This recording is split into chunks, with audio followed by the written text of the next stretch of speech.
Camoli looks just like any other town on the Italian coast. The little colored houses face the sea and the sun shines on them. But if you look carefully, you'll see something very interesting. In the town of Camoli, there are many things that seem real, but they're not. This fishing village near Genoa is full of trompe l'oeil, a type of art in which nothing is what it seems to be. For example, in this particular village, windows open in solid walls. There seems to be elaborate stonework, but it isn't stonework, it's paint. And while some flowers die, other flowers live for years. Why? Because they're painted on the building. In the past, Camoli's fishermen used to paint their houses in bright colors and unusual designs. They did this so that they could easily see their homes from the water.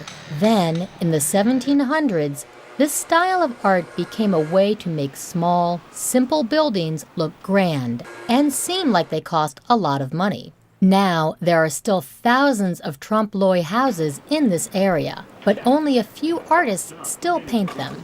Raffaella Stracca is one of these artists. She learned this style of painting from her grandmother. Raffaella uses a mixture of old and new methods to create her work. Facciate dipinte. You find a lot of these painted facades in the area of Liguria, a lot. But for a while, it seemed like no one was doing them anymore. It takes a long time to become a good trompe l'oeil painter.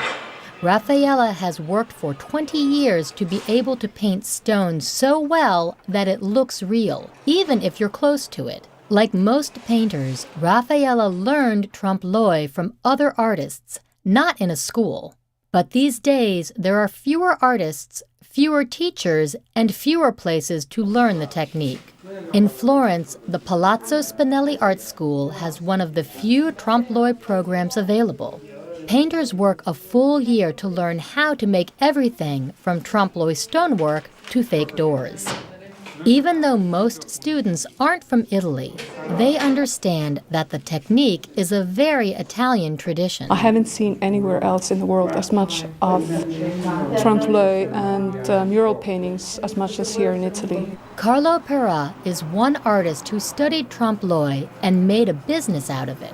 His customers are often people who live in small houses or city apartments. They want to buy Pera's trompe l'oeil terraces and balconies to improve the appearance of their homes. Carlo feels that trompe l'oeil brings something unexpected to a new place. Trompe l'oeil means bringing the central city of Milan to the sea, or the sea to the mountains, or even the mountains to the sea. Carlo's style comes from history. He uses an art book from the 1300s to study the technique. He uses only traditional style paints and mixes them by hand. He does all of this for one reason: to protect the trompe l'oeil traditions. It's easy to see. If we lose the trompe l'oeil tradition, then very little of Camali's culture will remain.